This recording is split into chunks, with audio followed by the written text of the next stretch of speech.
नेपाल में जलजला आया, मृतकों की संख्या बढ़ती ही जा रही है। यहां मरने वालों की संख्या बढ़कर 157 हो चुकी है।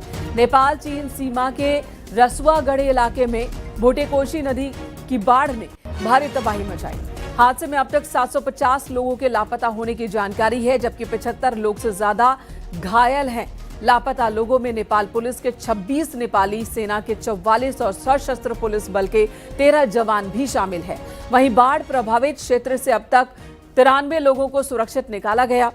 हेलीकॉप्टर की मदद से बड़े पैमाने पर राहत बचाव अभियान अब जारी है। इस भीषण बाढ़ की वजह से सड़कों पुलों को नुकसान पहुंचा। नेपाल सरकार ने प्रभावित क्षेत्रों में राहत और बचाव अभियान तेज करने के साथ ही 3 महीने के लिए आपदा संकटग्रस्त क्षेत्र घोषित करने का फैसला लिया है।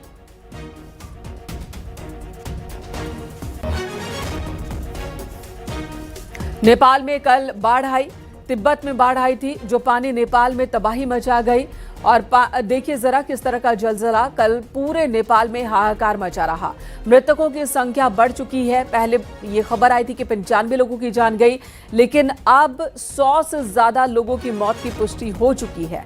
अभी तक की खबरों के मुताबिक 157 लोगों ने अपनी जान गंवाई है। वहीं लगभग 90 लोगों को बचाया गया, वो जख्मी हैं। 750 से ज्यादा लोग लापता हैं, जिसमें न सिर्फ नेपाल के लोग हैं बल्कि भारत, अमेरिका, यूक्रेन और दूसरे देशों के लोग भी शामिल हैं जो यहां पर घूमने आए थे। हमारा देवी घाट का कुंड है, वहाँ से बेतरावती का कुंड तक हमारा बहुत नुकसान हो गया है। हम लोग पूरा परेशान में हूँ। मेरा भतीजा भी गुम हो गया है। मेरा अब साला भी गुम हो गया है। मेरा बहुत नुकसान हो गया है। नेपाल दूतावास जो मंत्री पर्यटन से भी बात हो गए बोल रहे हैं। हो सकता है कि गवर्नमेंट का अलग हुआ है सर, हम तो बोल नहीं पा रहे कि इस टाइम बहुत दुख हो रहा है। किसी का भी संपर्क नहीं हो पा रही है, बोल रहे हैं दोस्त लोग। हमारा सारे दोस्त हैं इधर उधर। ज़्यादा से ज़्यादा क्षति हो रखा है। महाराजगंज में नेपाल में आए त्रासदी का असर नारायणी नदी पर भी दिख रहा है। रात में नदी का पानी 1.5 लाख क्यूसेक तक पहुंच गया था, जो अब घटकर 88,000 क्यूसेक है। नदी में बड़ी मात्रा में मलबा और लकड़ियां बहकर आ गई हैं, जिन्हें स्थानीय लोग निकाल रहे हैं। जलस्तर कम होने से लोगों ने अब राहत की सांस ली है। हालांकि पानी का स्तर लगातार बढ़ रहा है। वहीं एसएसबी और एसडीआरएफ बाढ़ से निपटने की तैयारी में जुटे हैं।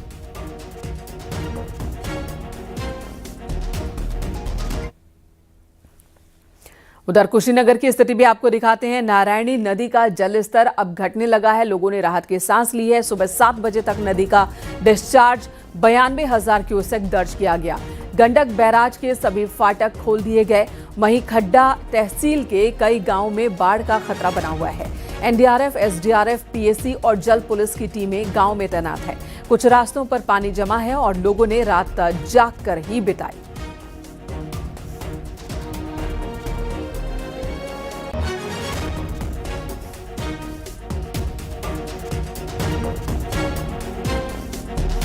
महाराजगंज से आशीष शुक्ला हमारे सहयोगी, कुशीनगर से अशोक शुक्ला हमारे सहयोगी इस वक्त हमारे साथ जुड़ चुके हैं। वहां की स्थिति के बारे में जानते हैं।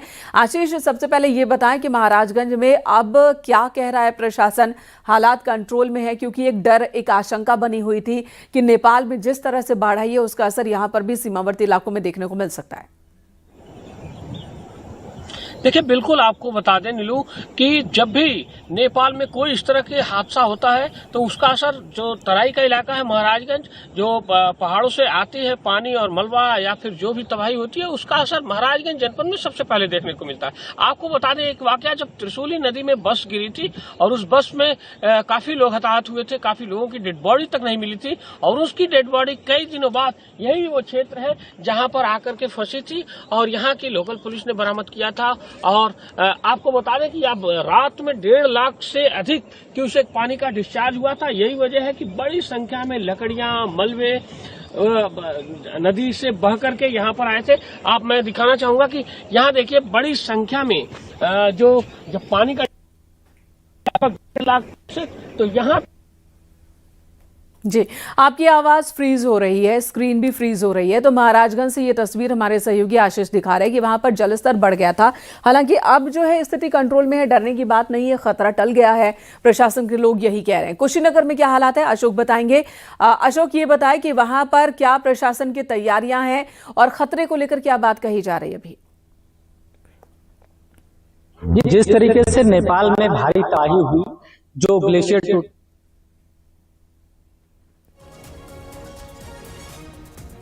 जी, तो फिलहाल आवाज नहीं आ रही कुशीनगर से। नेपाल में तबाही मची, नेपाल में सैकड़ों लोगों की मौत हो गई है और सैकड़ों लोग लापता हैं। काफी नुकसान नेपाल को पहुंचा है, इंफ्रास्ट्रक्चर को भी नुकसान पहुंचा है। नेपाल की सरकार राहत बचाव कार्य चला रही है। भारत की सरकार ने भी नेपाल को हर संभव मदद की बात कही है। कहा जा रहा है कि चीन की धोखे की वजह से ही नेपाल में तबाही मची है। चीन ने वक्त रहते नेपाल को चेताया नहीं था और नेपाल के प्रशासन को, सरकार को मदद, राहत बचाव शुरू करने और रेस्क्यू ऑपरेशन चलाने का वक्त ही नहीं मिला, तैयारी का वक्त नहीं मिला, लोगों को उन इलाकों से हटाने का वक्त नहीं मिला, जिसकी वजह से ये नुकसान पहुंचा है। ये बात कही जा रही है। चीन ने 45 मिनट की देरी की नेपाल को फ्लड के बारे में जानकारी देने में, जिसका खामियाजा नेपाल भुगत रहा है। आशंका सीमावर्ती इलाकों में भारत में भी थी कि यहां पर भी पानी कहर बरपा सकता है। खासकर बिहार में रुक्सौल वाला इलाका है और महाराजगंज का इलाका है, यूपी में कुशीनगर का इलाका है, यहां पर यूपी में, जहां पर नदी का जलस्तर बढ़ गया था। लेकिन अब राहत की बात यह है कि यहां पर पानी कंट्रोल कर लिया गया है और कोई डर वाली बात नहीं है। प्रशासन की ओर से यही कहा जा रहा है। महाराजगंज से हमारे सहयोगी एक बार फिर रुक करेंगे आशीष का। आशीष, ये बताएं, आप दिखा रहे थे कि परिस्थिति इस वक्त क्या है, दिखाएं जरा। बिल्कुल मेनका, मैं वही बता रहा हूं कि जब भी नेपाल में इस तरह के कोई हादसे होते हैं तो उसका असर महाराजगंज जनपद में जरूर पड़ता है। और जो नारायणी नदी है, ये वही त्रिशूली नदी से कनेक्ट होकर के यहाँ पर आती है और गंडक बन करके फिर आगे जाती है।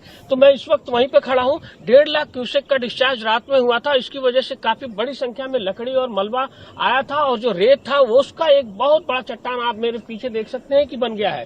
तो कहीं न कहीं जो नेपाल का जो अनुमान था कि 3 लाख क्यूसेक पानी का डिस्चार्ज होगा, वो कम होकर 1.5 लाख तक पहुंचा था। और इसी वजह से जो निचले इलाके हैं उसको प्रशासन ने था और अब लोगों ने राहत की सांस ली है, प्रशासन के अधिकारियों ने भी राहत की सांस ली है। आपको बता दें, अगर बाढ़ पूर्व तैयारियों की तो लगातार जिलाधिकारी और जो अधिकारी हैं वो मॉनिटरिंग कर रहे थे।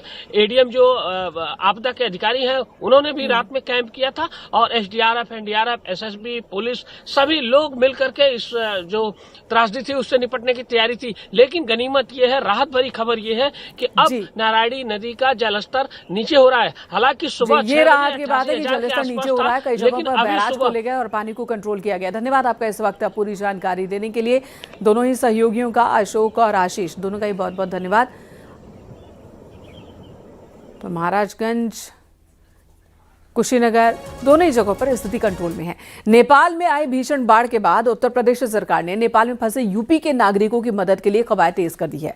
मुख्यमंत्री के निर्देश पर एक कंट्रोल रूम बनाया गया, साथ ही यूपी के लोगों के लिए हेल्पलाइन नंबर भी जारी किया गया है। यह नंबर है 1070, जिसके जरिए नेपाल में फंसे लोगों के परिजन मदद के लिए संपर्क कर सकते हैं।